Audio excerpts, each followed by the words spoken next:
getting ready to start our last session here. So we're not live yet with the crowd, but people on YouTube are going to be able to see our pre-session. Okay. So Scott, it's good to have you with us this evening, and we'll be doing introductions as soon as we go live. Momentarily. So, yeah. So how was your day? And Pastor Val is going to lead us this week. This is our last session for this go around. We'll probably, possibly, and probably do this again next year for a few weeks. Okay. And, but this is the last one. It is time to go live. Welcome again, everybody, to our final session of the biblical series that we are doing here in Fairfield, Ohio, of the personalities of the Bible. And those of you that have been following us probably noticed that we do have a new member with us this evening, Scott Watkins, and maybe we should just do introductions all the way across. So Scott, why don't we start with you? Tell us who you are and what church you go to, and you know, what you do in real life and so forth. Sure. So my name is Scott Watkins, and I attend Centerpoint Christian Church in Liberty Township, Ohio. And in real life, I I work for a company called RTF Fire Protection, where we protect people, commercial businesses and residential, and with fire protection and electronic security. Good. Pastor Ben? Yes, I'm Val Weibel, pastor at Lindenwold United Methodist Church. Been there over 10 years now. And what a blessing it is to serve the Lindenwold United Methodist Church. I'm glad to be here on our last leg of this journey. Good. Ed? I'm Ed Gephardt, a member of Lindenwold United Methodist Church. In real life, I work for Carter Lumber. Good. And I'm Jim Mullaney. This is actually my office. The company that I run is called EDOC Service, and I also belong to Lindenwold United Methodist Church. Ed and I actually co-team a Bible study class at our church each Sunday, as does Pastor Val. So, Pastor Val, you're going to be leading us tonight. What? I am. What's this? Yes. Tonight, the biblical personality, one moment. The biblical personalities are two people. They're M and M, Martha and Mary. And so in honor of those initials, I brought some M&Ms. So we might be munching on these. So make sure you don't talk with your mouth full if you're eating M&Ms tonight. So that's where we're going tonight. So Scott, you missed it. She made us wear crowns the last time she I had Queen Esther. I had Queen I'll take Esther. the M&M.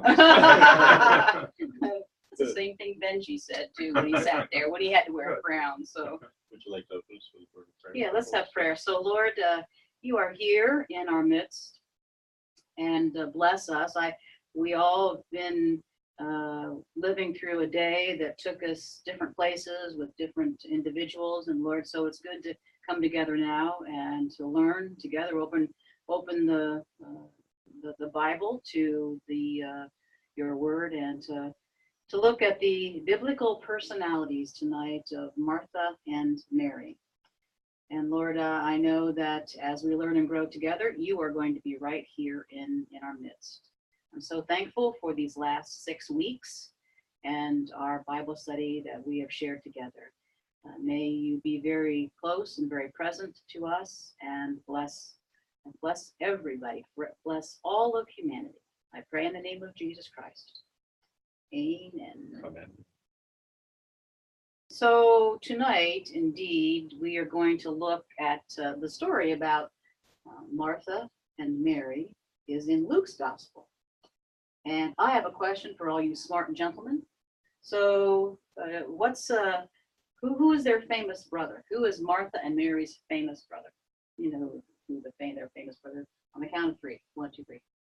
Lazarus, that's right. So, and you remember the story of Lazarus. He got sick. Then Martha and Mary summoned Jesus to Bethany, their home, and Jesus took his old sweet time getting there. And in the meantime, Lazarus passed away. But Jesus got there finally, and he healed them, and he raised them from the dead. But that's recorded in John's gospel, not in Luke's gospel. And tonight, the story of Jesus making this appearance at the home of Martha and Mary is in Luke's gospel.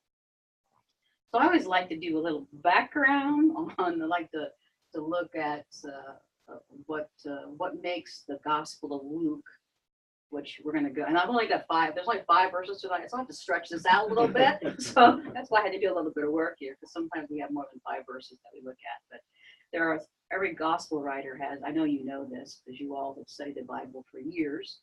There's always themes. And I identified 7 themes of Luke, the gospel writer Luke. And one in particular, I think, applies to the story about Jesus being in the home of Martha and Mary. And one of the first themes that is always in Luke's gospel is that Luke recognizes both Gentiles and Jews throughout his entire gospel as being a part of God's plan. Both Jews and Gentiles alike are included and are a part of God's plan. Second key theme is that Luke is always emphasizing Jesus praying before some monumental event. So Jesus is always praying. We find Jesus in prayer a lot in Luke's gospel. And a third theme is that there's always great joy in Luke's gospel when there is an announcement of the good news. And this occurs a lot in chapter 1 of Luke's gospel, because that's when the good news of John the Baptist's birth is announced. And then later on in chapter 1 is when Mary, Jesus's mother, birthday mother, has this wonderful song of praise and thanksgiving at the gospel good news out of the birth of Jesus, our Savior and Lord. So there's great joy in that gospel good news. And then the fourth area of concern that I think is very real tonight, and what we're going to be looking at, is that Luke always has special concern for the role of women, as well as the importance of the family unit. And in Luke's gospel, that family unit, there's lots of scenes where Jesus is in people's homes. And so that's why I think it applies tonight, because that's where we're in Martha and Mary's home tonight, and we'll talk a little bit about that. Jesus always in Luke's gospel, number 5 is there's always a special interest in the poor in Luke's gospel. And there's also a special concern for sinners. Luke's always talking about needing to the plight of sinners and needing to seek forgiveness. And then a 7th emphasis is Luke always talks about the Holy Spirit, the power of the Holy Spirit. So there's other themes, but those I think are the 7 major ones. That's very fascinating. I had not heard that before, especially the idea that Luke is giving extra emphasis on women. That's interesting. Which is pretty monumental, you think, when these books were written, and so women and children were not necessarily, they did not have a high status in society. So that's very definitely a theme. And in Luke's gospel, I think it's always neat to look to see what was right before, what's right before these particular verses. And right before Jesus visiting in Martha and Mary's home, Jesus teaches about the parable of the Good Samaritan. So this is right before. And so then right in the middle here is Mary and Martha. And then right after is when Jesus takes his disciples. The disciples ask Jesus, they say, teach us to pray. We don't know how to pray, so teach us to pray. And that's when he teaches the disciples the Lord's Prayer. So can we look at the Yes, we 5? can. There's 5 verses. And somebody, would you please, and this is from the New International Version, the NIV version of the Bible. That's right. We clean up the desktop here. And would one of you gentlemen like to read it out loud?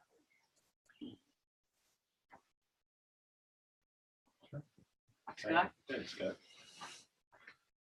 This is Luke chapter 10, starting verse 38, going through 42. So it says, Jesus and his disciples were on their way. He came to a village where a woman named Martha opened her home to him. She had a sister called Mary who sat at the Lord's feet listening to what he said. But Martha was distracted by all the preparations that had to be made. She came to him and asked, Lord, don't you care that my sister has left me to do the work by myself? Tell her to help me. Martha, Martha, the Lord answered, you are worried and upset about many things, but few things are needed, or indeed only one. Mary has chosen what is better, and it will not be taken away from her. Okay, yeah. We'll come back to that, but we don't have to keep it on that. Okay. Okay, so the first place we're going, Scott, you and I, you mentioned that right before we went on the end of the broadcast. The first point that I want us to talk about is personalities. Personalities. I believe that our Creator God has created made people with different personalities, right?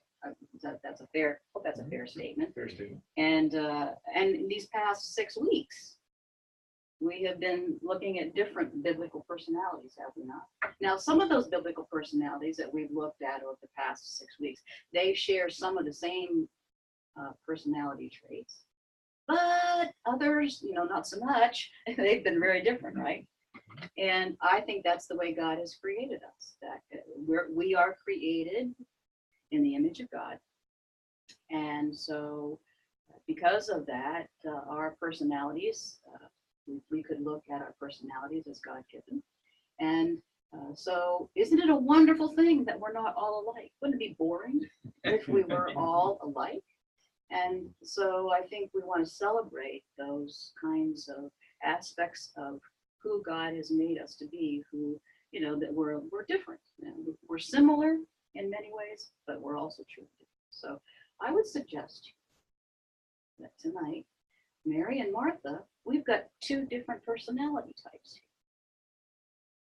And I want us to talk a little bit about, as you remember the scripture passage that Scott just read for us, how would you describe Martha? Let's look at Martha first. How would you describe Martha's personality? And remember, we all have an opinion, and it's okay. We don't all have to agree with one another. And everybody, can share if they want to. So how do you describe her? This particular scene In the has, scene, yeah. in has this- Martha uptight and focused. Mhm. She's concerned about what's going on in the house and being the host. So that's her main focus. So she's busy. She is busy. Busy. She's focused on that. What else? I would say traditional. because Traditional. that's- Ooh, good Ed. Ooh, At, that's good at too. that time, that's what women did, was they Mhm. prepared the meals, they did the cleaning, they did the housework. Mhm. So that's what she's focused on, that's what she's concerned with. Excellent. It was that way not too long ago. In Well, our that's culture. true. Yeah. That's changed. Mhm.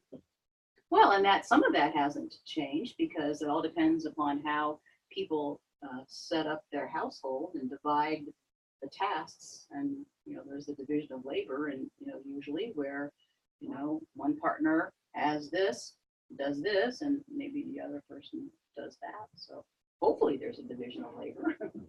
It wouldn't be fair, I don't think, in my opinion, to ask for one person to do that. So what about you, Scott? So I see Martha as very task oriented, Ooh. whereas Mary kind of has a more, I think, of an overview of kind of the whole situation. She kind of sees that as the forest versus the trees, where Martha may be looking at trees versus the forest. Mhm. Mhm. Well, I agree. I agree with what I would concur with what you all said. And as I was looking at this passage again, and I preached a sermon on this about a year or so ago, well, a little over a year ago. Well, I preached lots of sermons on all this particular passage, but I did the best job a year ago as far as I'm concerned. But I believe that as I look at that story and what came right before this this passage and what comes right after. I believe that Jesus's visit was unplanned. I don't think he sent an email or a text necessarily to Martha saying, "Hey, I'm stopping by." I think it was unplanned. And I think Jesus, so I did some research on this. Jesus chose I think Jesus chose Martha's house because he knew it was big enough for a crowd. And wherever Jesus went, not only did he have those 12 disciples, but what do you understand? He had some other folks who were following him. Do you understand it that way too? He had lots of people. So Martha's house was big enough for a crowd, and there's no mention in the passage of Martha having a husband. So she is the householder. She owns the house, and I would think that she has some wealth. What do you think? She probably has some wealth, Mhm. and she apparently possesses authority as well. And she can get things done. I think that's what we all said. Part of her personality trait is that she's a go-getter. She's a doer, right? And so so in my world, I see her overseeing this great big dinner party all of a sudden. So she's greeting the guests, she's checking with the wine stewards, and then she's running to the kitchen to check with the cooks. And she's on a mission. Mhm. And she's opened her home in a very hospitable way, because that's what you do. That's what you do in the Middle East. It's the Middle Eastern mentality of hospitality, which is always very welcoming. And she's entertaining the Jesus, who's the traveling rabbi and his entourage.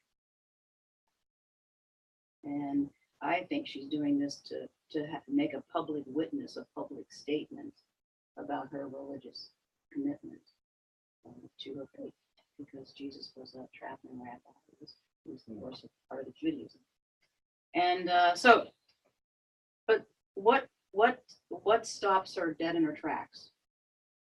She's running around doing all this stuff, and what?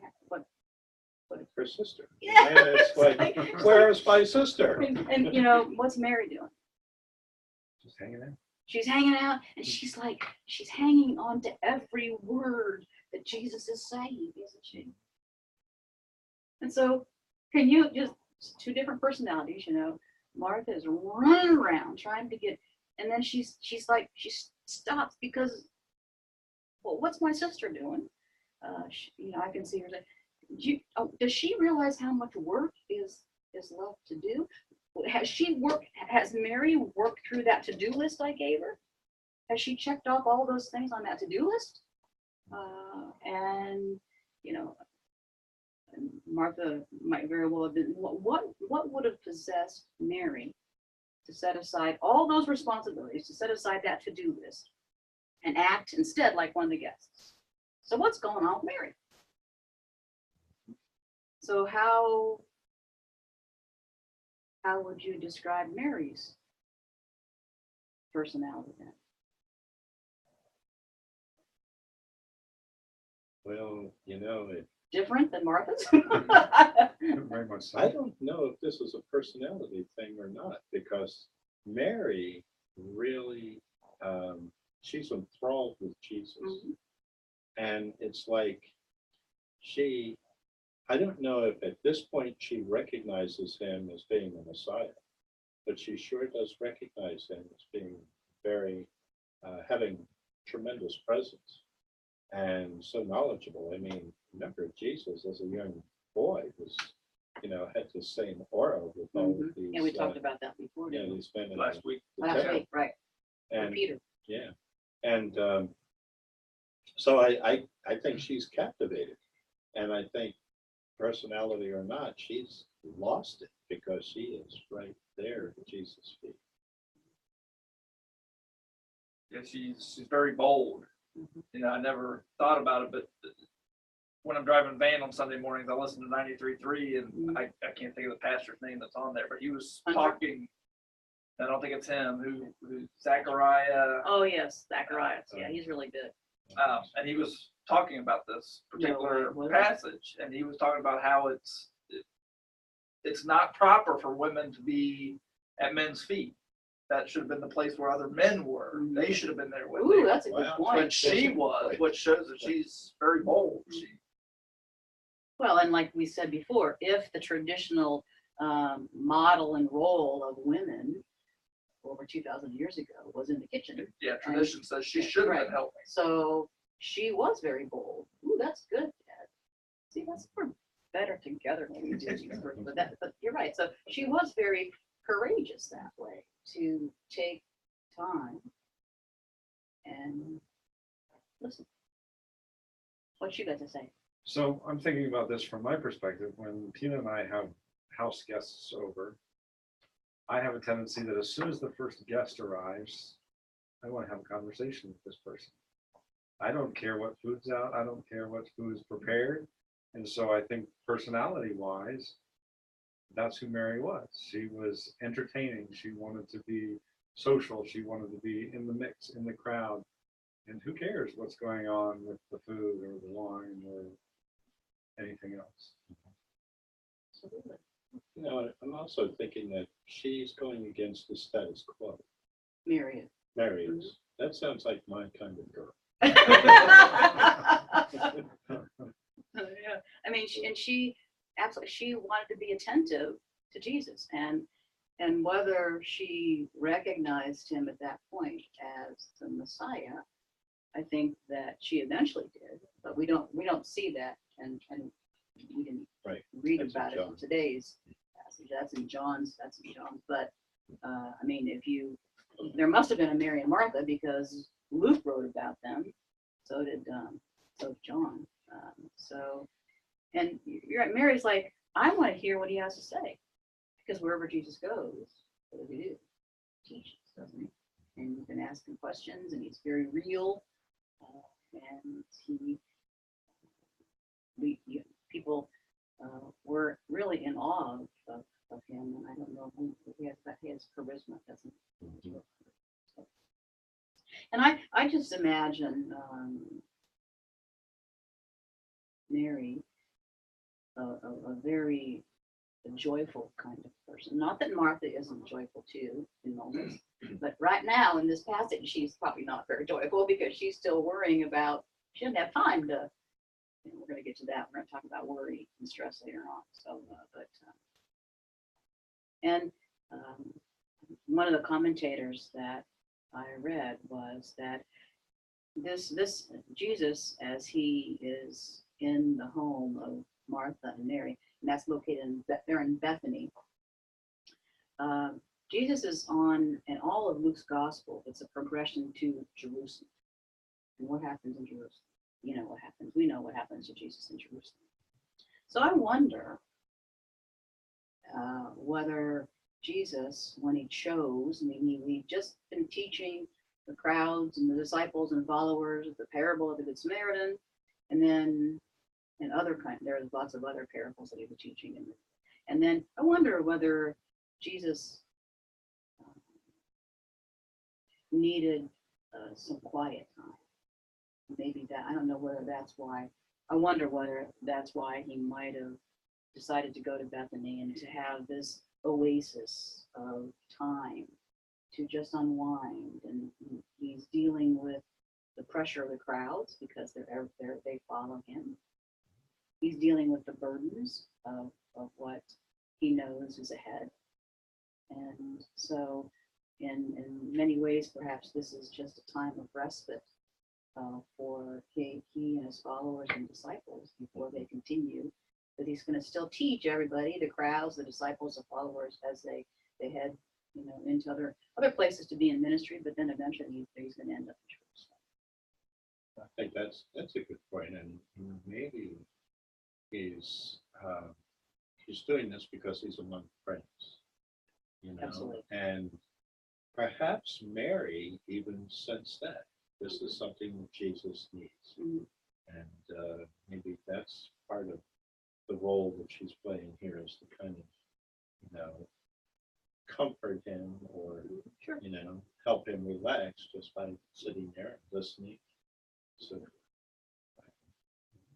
Both Mary and Martha and Mary showed Jesus kindness, I think. And I guess what I found myself asking throughout getting ready for this study was, I wonder, Mary sitting at his feet, listening, trying to, be attentive and filled with hope and joy, and Martha getting the dinner ready. So kindness in two different ways. I wonder which kindness. I mean, Jesus needed both, right? They needed to eat, right, to be physically nourished, but needed to be spiritually nourished as well in that respite. So I think sometimes I wonder whether sometimes when we offer kindness to others, whether we get mixed up, we get messed up sometimes. We think we know how we need to be kind to somebody, but we might miss the boat every once in a while in trying to discern what kind of kindness would be best for somebody. Sometimes people just need to be, need to be pretty straightforward and honest, right? But other times you need to be need to approach it in a softer way. Yeah, I think of business meetings, Business meeting.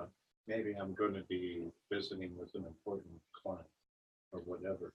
Isn't it better to enter that scene in a relaxed format as opposed to being uptight and, concerned, scripted, whatever? I think, Mary has better posture in this particular situation because she's obviously relaxed, where Martha is, it's very tight. It's almost distracting when somebody is so tight and nervous because that has a tendency to make everybody else nervous. If we're going into a client meeting and I have staff and I'm nervous, how's my staff going to be? They're going to be nervous if I'm nervous. I keep thinking that if Jesus did need some rest, then maybe he just wanted to sit there on the couch and have conversation. And if Jesus wants to feed himself, he can feed himself. That's no problem. Yes, he could. That's a good point. Well, he wanted to be a couch potato. I like that. That's what I heard him say. He just wanted to be a couch potato. Thank you, Rachel. Where is the remote control? I get it. Right. Being Martha, got a couple of loaves of bread, we'll be okay. Yeah. So look, I want us to read those 5 verses again. I don't know who wants to read them this time. All right. As Jesus and his disciples were on their way, he came to a village where a woman named Martha opened her home to him. She had a sister called Mary who sat at the Lord's feet listening to what he said. But Martha was distracted by all the preparations that had to be made. She came to him and asked, "Lord, don't you care that my sister has left me to do the work by myself? Tell her to help me." "Martha, Martha," the Lord answered, "you are worried and upset about many things, but few things are needed, or indeed only one. Mary has chosen what is better, and it will not be taken away from her." I want to look at verse 40 because we've mentioned before that in verse 40, everything kind of comes crashing down and in on Martha. I think her nerves, she's pretty nervous, she's stressed out, she's worrying. And so that's when in verse 40, she turns, and this is my interpretation. She's pretty annoyed. She's kind of ticked off. So in verse 40, she says, "Lord, don't you care about, that my sister has left me? I'm doing all the work here. Don't you care that I'm doing all the work here and my sister's not doing anything? So would you please tell her to help me?"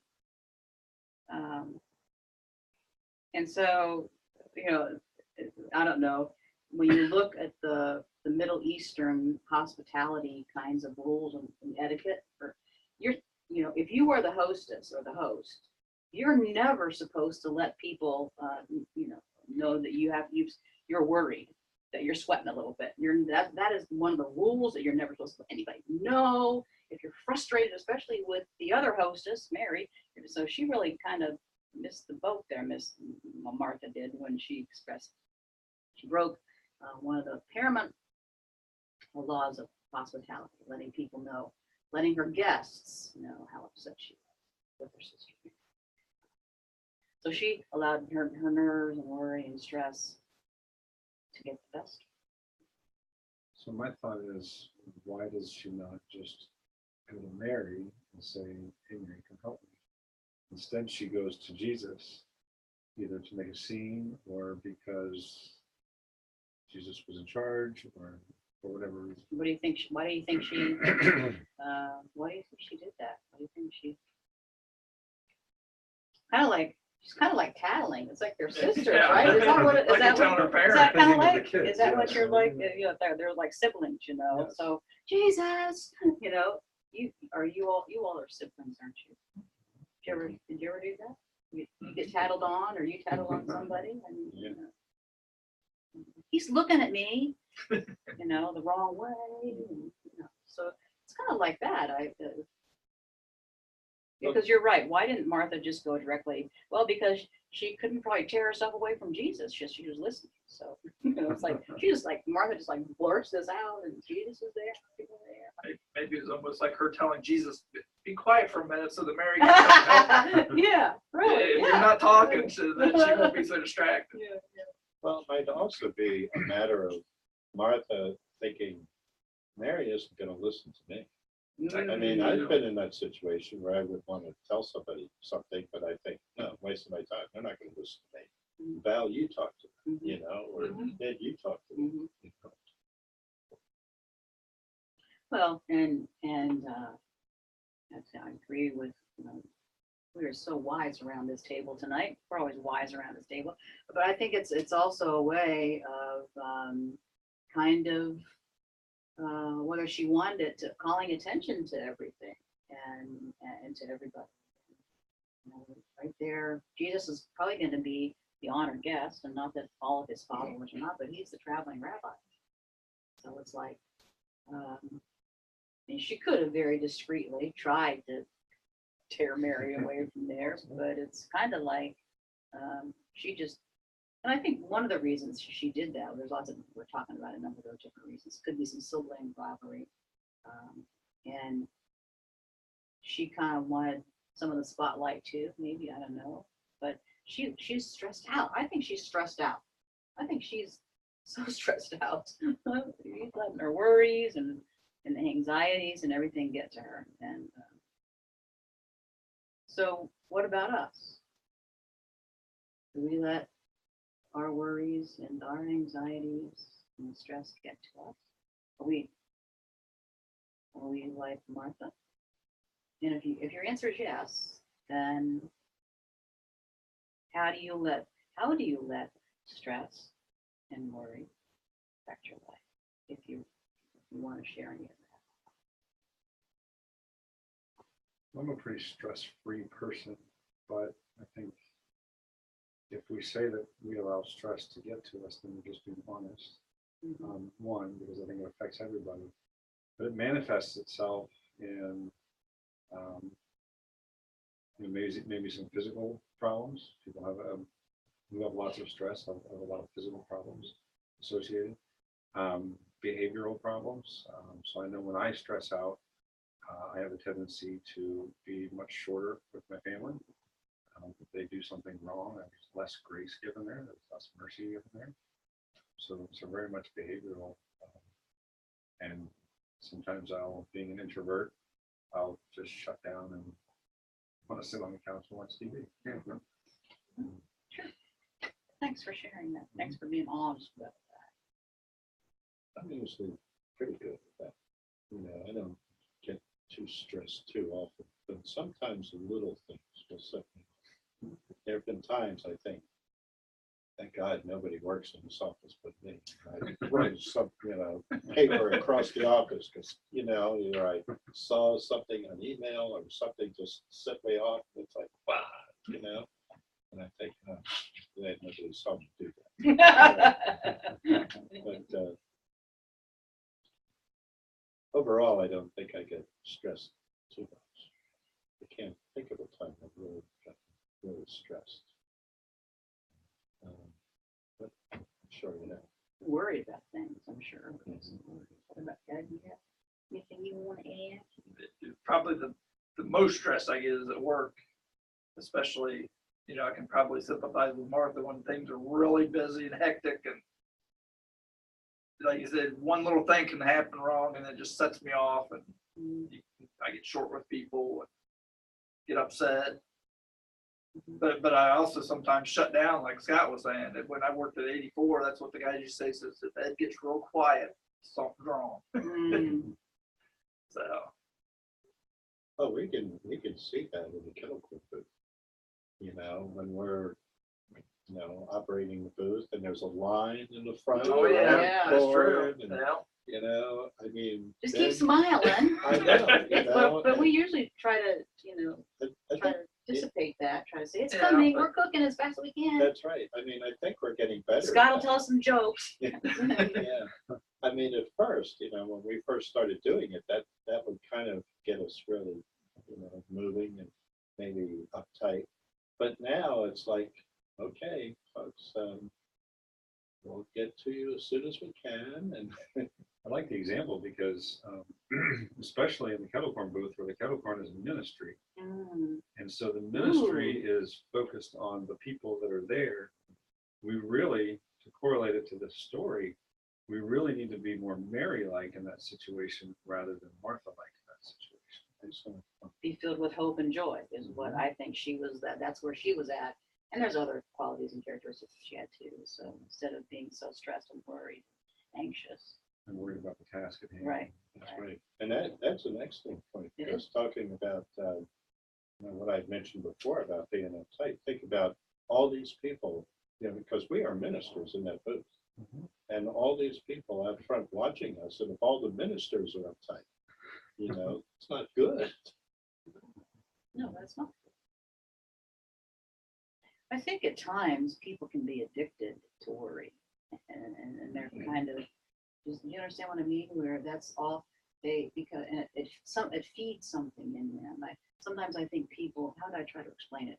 I think some people believe that if we punish ourselves enough with worry, by worrying about things, if we're stressing all the time about all the things that could happen, if we're not vigilant enough, then somehow those bad things won't happen.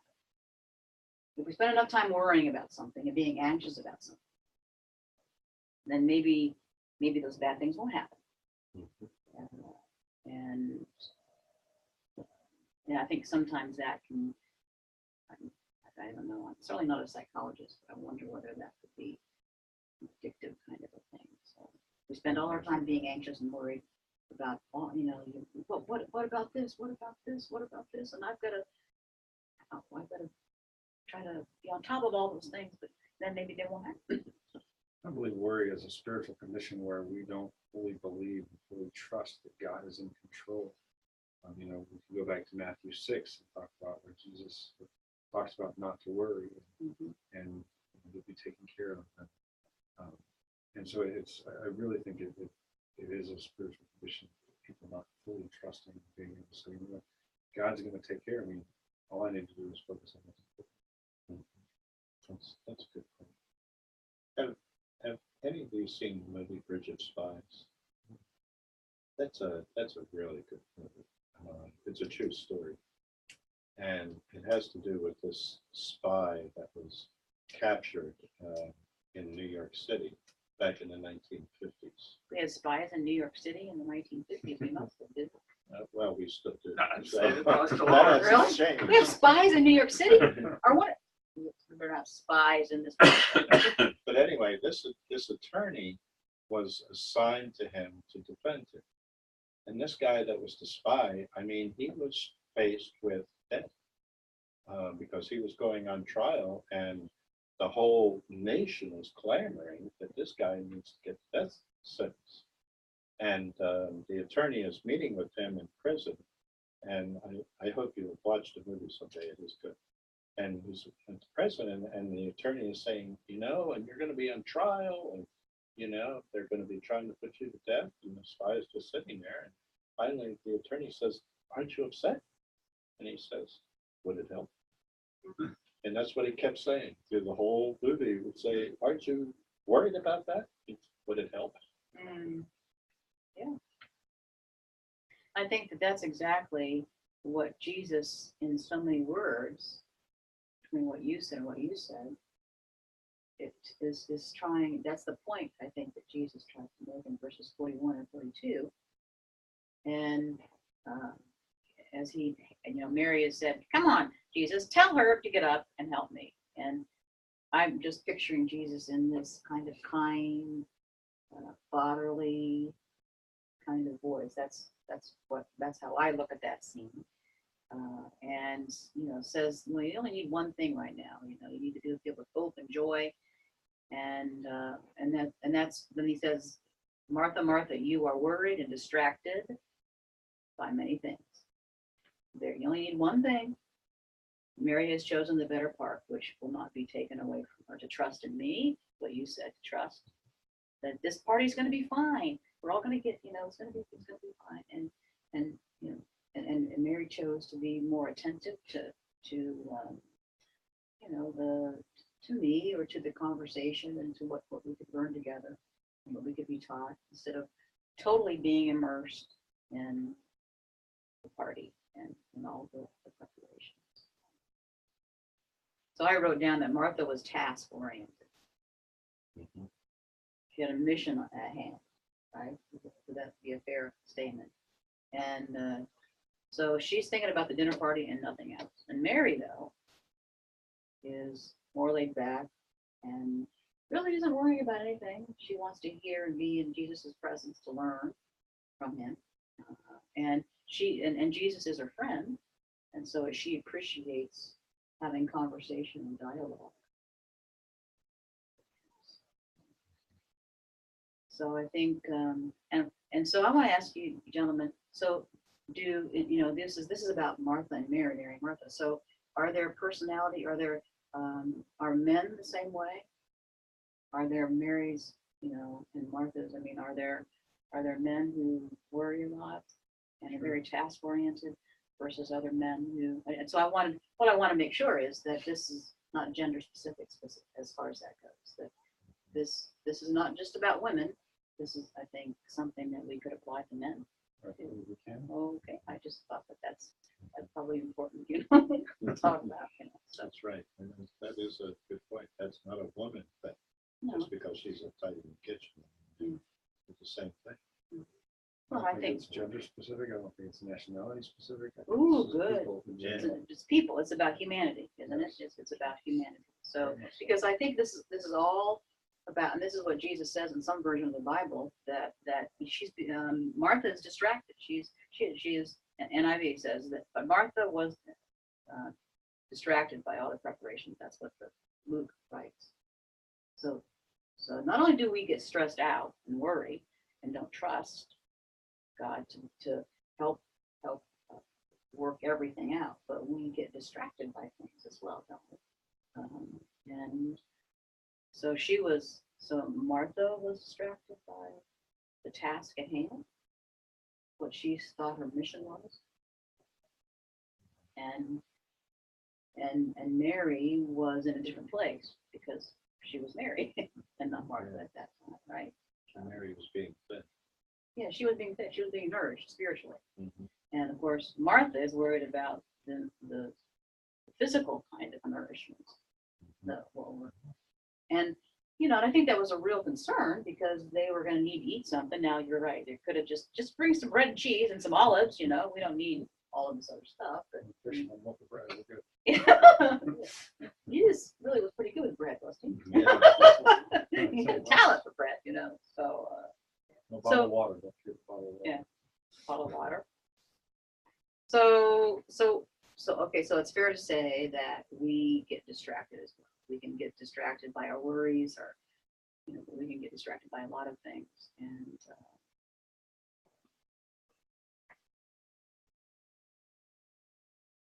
hopefully, I think sometimes my distractions are that I can become distracted with so many things that I've got to do that I let God moments, and that's my point that I want us to spend some more time. It's already 8:15. That I can sometimes let God moments pass me by. I can miss the blessings or the provisions that God has for me. I can miss those. And so I try not to miss things, but I certainly do not do that perfectly. No. In this day and age, it's tough because we all got busy schedules. We're all on the move. Mhm. That's very true. You know, I think of my daughter and son-in-law and, you know, the two grandchildren that are involved in basketball, soccer. Every day it's this routine. They come home from work and off to practice. On the weekends, they're off to tournaments and, you know, various teams. And my gosh, it's almost like being in the treadmill. Mhm. How do you catch God opportunities when you're on such a, you know, busy schedule? You have to be intentional about it. Mhm. You have to be intentional about how and ask yourself, well, how will I keep God the center and focus of my life? Like Mary was at the feet of Jesus. She didn't care about that dinner party. Now Martha did, and I think we need both of those personalities in the story. We need both. So, I think, and sometimes I think we learn the hard way about things that we distract us. We find ourselves in a turning point or a crisis mode or something. I think a lot of people then reevaluate things, don't they, and make some changes. Hopefully. Because that's good stuff. It's good stuff to help your kids do soccer if they're good at soccer or whatever. But you can let it consume you, kind of like what Martha did. She let all that consume her. And, You know, I look back on my career years and, you know, working in the hotels and so forth. And, you know, it was kind of exciting, you know, because there's always a lot of activity going on board in the hotel, so forth. But really taking that so serious, being like Martha in the kitchen at work, you know, and just if I had it to do over again, I would do it much differently. You know, have more of a focus on home and so forth, and the kids and the family, less at work and more at home. But, you know, sometimes we work for an employer that demands that. Yeah, I think of all of us out there in the world, and if somebody asks us to add something to our list of things to do during a day, we just get more stressed out, worried. Whereas, so something, for example, if you were talking to your friend and he says, well, I'm really just out of shape. Okay, well, maybe you should go to the gym once in a while. And you may notice that person getting, you know, visibly like agitated that I don't have time to throw that in my schedule. I don't have time to do that. I got to work. I got to do this. I got to do that. And so we never find time to do the important things. And how much more important is it for us to find time in our day, to take time, even if we say, you know what, dinner is going to take care of itself, or I'm just going to have to not worry about this, to actually connect with God and to spend time on a daily basis, reading scripture or praying or meditating, any of those things. I think that you have to, at some point, you have to be intentional about planning or those in the midst of all of our busyness that can sometimes distract us. And it's hard for us to focus on anything but all the to-do lists, all the things we have to do, or that somebody asked us during the day to do something else, put something else on our plate. And so it's okay to say no, in other words. So the where I want us to focus as we conclude is in this story, Martha had a purpose. She had a mission. I call it a mission. And she's one personality type. And Mary, I think she had a purpose and a mission, right? And she's another personality type. And they're probably and in this story, we kind of see two different personalities, but I'm sure they were a mixture of all. I mean, I don't think that we want to think, well, say that Martha was, this way all the time. I mean, I'm sure she had some other personality characteristics and qualities in her life too, and so Martha's task and purpose in this story, at least, is to do what? To be the best hostess possible, right? And offer this wonderful hospitality, which comes across as flawless, seamless. Wants everything to be perfect. Right. And there's probably some perfectionism in there, which, I don't have time for that. But I mean, but that's another part of this being distracted, wanting it to all to be perfect. And Mary, on the other hand, didn't want to miss this time with her friend Jesus, whom they didn't get to see all that often. But the Bible says that they were friends, that Jesus was friends with this family. And so that she wanted to be engaged in listening and conversation, and maybe the care and keeping of her friend, to check to see how he is doing, because he had lots of stuff. Talk about people who had lots of stuff on their plates, right? Crowds are after him all the time. He's heading towards Jerusalem. He knows what's going to happen. So did we talk about this last week with Peter? What's our mission? Are we on a mission? Do you have a life's mission? We talked about this in somewhere along the way, didn't we? Well, if we did it, let's talk about it real quick now. So,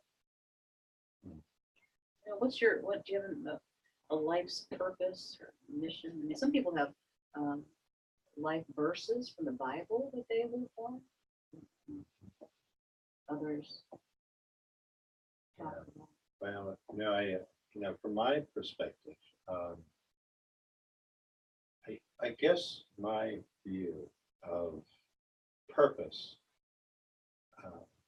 and my worldview started when I started my own company, but more importantly, when I became a part of that work on purpose, because that suddenly, how do I explain it? It's almost like, you're thinking about something and your mind is on a track, but then somebody will say something and it's almost like they're putting words to what you've been thinking. And it's like, yes, that's it. That just put words to what I was trying to do. And that's kind of what the At Work on Purpose organization has done for me, because it's brought spirituality to the workplace, which is right or wrong. That's where we live. We live in the workplace. It's a very important part of our lives. We spend more time at work than we do any place else. And we have been pulled away by Satan, no doubt, with the worldview of work and church. They're completely separate. Don't even go there. When you're at work, don't even go there. That's the worldview. And for me, the At Work on Purpose has broken down that barrier and made me realize that there is no difference between work and church, spirituality and work, because we are either spiritual beings and we're not. We don't put on our spiritual hat on Sunday when we're in church, and then put on our world hat when we're at work. So for me, my purpose has changed considerably. I can talk about a work purpose, which I have, but more important than that is being able to shine the light of Christ in my work and what I do. I would like my staff to be better people spiritually when they're finished with this endeavor. I'd like them to be better people spiritually. And other people that I come in contact with, whether it be clients or suppliers or whatever, I want them to see this without being preachy. So, I don't know if that's what you're Sure, looking that's for. great. No, it's great. Anybody else want to talk about purpose? I don't necessarily have a purpose or a mission. I know that some people have mission statements for their life and stuff like that. I really think that kind of along those same lines, Jim, is that, you know, you don't have all these segregated areas of your life. It's just your life, right? Even when you asked the question earlier, you know, what do I do in real life, right?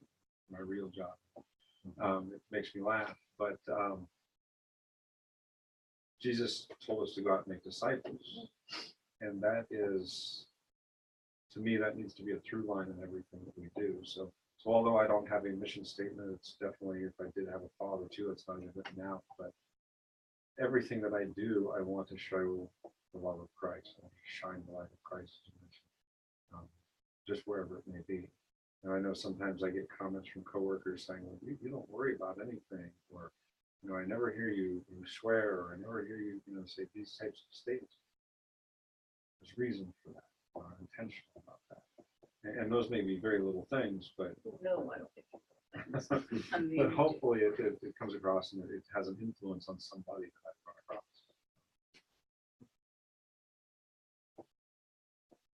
I think one of the things, yeah. But I think for me, it's to serve God and my neighbor in all that I say and do. And I do like, you know, making disciples of Jesus Christ, and to not separate the two.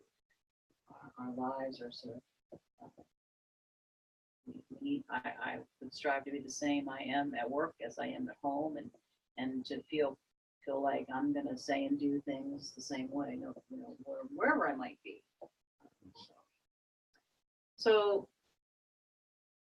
I thought maybe, so what did we learn? So, okay, Mary and Martha, yay, thank you for sharing, all of you. So what have we learned the last 6 weeks? Have we learned anything that we want to make sure that we learned some new things? I know I did. Mhm.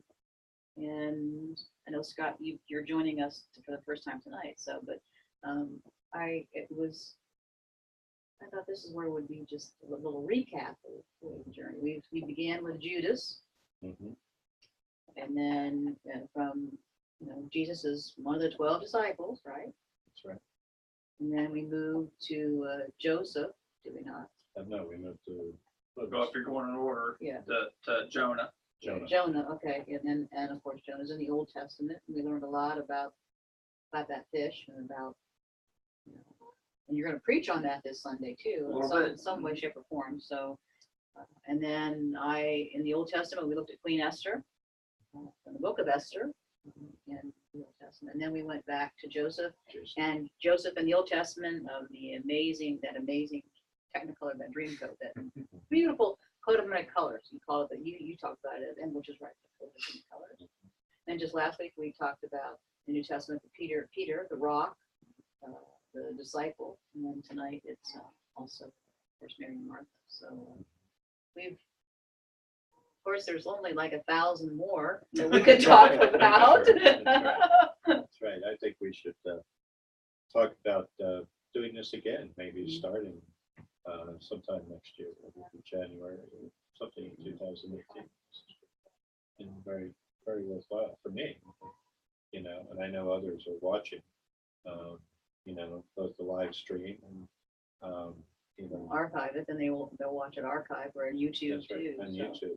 we've had a really good following there. So, and you know, I think that whenever I'm teaching, I always learn a lot more than all of you. I mean, I always learn a lot more than learn just as much. You know, I learn even more when you're trying to prepare for something like this. You learn a lot more because you're trying to prepare and get ready.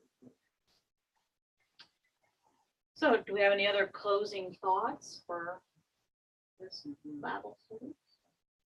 You ready to do this again? Yep. Okay. Good. Terrific. I want All to thank you. Thank you, Jim, for letting us be here and providing the place for us to.